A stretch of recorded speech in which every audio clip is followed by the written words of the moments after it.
आप को कौम के लिए मुत्तहिद करते हैं, वैसे लोगों का गिरेबान पकड़ेंगी, एक एक मुसलमान का गिरेबान पकड़ेंगी कि जब ऐसे माएँ परेशान बेहाल रहेंगी, वो बेटियों का क्या जिसकी शादी नहीं हो रही। अस्सलाम वालेकुम रहमतुल्लाहि व बरकातुहू। मैं राना तबस्सुम निजामाबाद की बेटी, तेलंगाना की बेटी। आज मैं ऐसी माँ के साथ हूँ जो बिना शौहर के अपनी जिंदगी काट ली। जी हाँ, इनके शौहर का इंतकाल हो गया। जब जिनको 2 बेटे, एक बेटी है, और बेटी की जिम्मेदारी तो ऐसी होती है कि जन्नत का मसला है।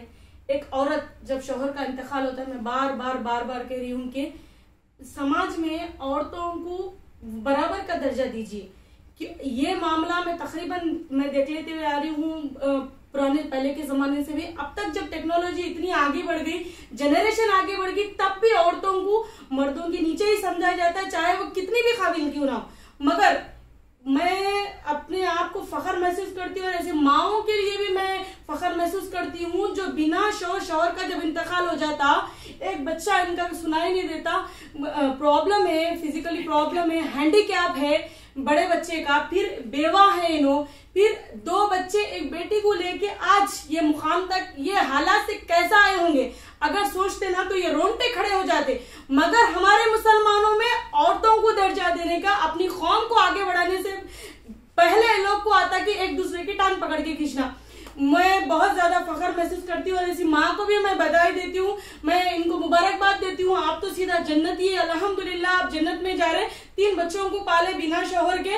पहला बच्चा हैंडीकैप है, सुनाई नहीं देता, फिर ये बच्ची की आज शादी कर रहे हैं, ये सीधी पेट से आए हैं, ये बेटी के लिए, या बेटी के पास कुछ उम्मीद लेके। मेरी तो कोई औकात नहीं है, मैं शुक्रगुजार हूँ अल्लाह ताला की, मुझे ऐसे माँ है, बेवा है, एक बच्चा हैंडीकैप है, फिर एक बेटी है। ऐसी माओं को अगर हम सामने नहीं है तो ये माएँ हमारे कौम के वो लोगों का जो रहबर बोलते हैं, जो अपने आप को कौम के लिए मुत्तहिद करते हैं, वैसे लोगों का गिरेबान पकड़ेंगी, एक एक मुसलमान का गिरेबान पकड़ेंगी कि जब ऐसे माएँ परेशान बेहाल रहेंगी, वो बेटियों का क्या जिसकी शादी नहीं हो रही। आज फिलिस्तीन में देखिए, गजा में देखिए, मस्जिद अक्सा के बारे में सोचिए। आज हमारे अल्हम्दुलिल्लाह आज हम सुकून में हैं, हमारे माँ बाप के साथ है, हमारे बच्चों के साथ है। मगर फिलिस्तीन वालों के बारे में अगर हम सोचेंगे ना तो नींद हराम हो जा रही, चैन हराम हो जा रहा। हम मुसलमान नहीं रहे अगर उनका दर्द हमारे को इतना सा भी नहीं हिला दे रहा। सोचिए वो लोगों का, इतने मासूम से छोटे छोटे बच्चों की लाशें, फिर भी वो अपना ईमान नहीं खोए। मैं वाकई वो ईमान वो होता है, अल्लाह ताला ने वो कौम को चुना, वो फिलिस्तीन के लोगों को चुना कि अपने ईमान को कायम रखे। उन्होंने फिर भी कहा अल्हम्दुलिल्लाह अल्हम्दुलिल्लाह। ये होता है अल्लाह पे अकीदा, ये होता है ईमान। हम क्या कर रहे हैं, हमारा ईमान क्या है? हम हर वक्त अल्लाह से नाराज होते।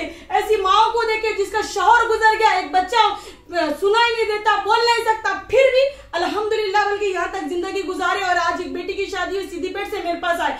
मैं उन लोगों का भी शुक्रिया अदा करती हूँ जो मेरे तलाश बिल को डोनेशन करते हैं।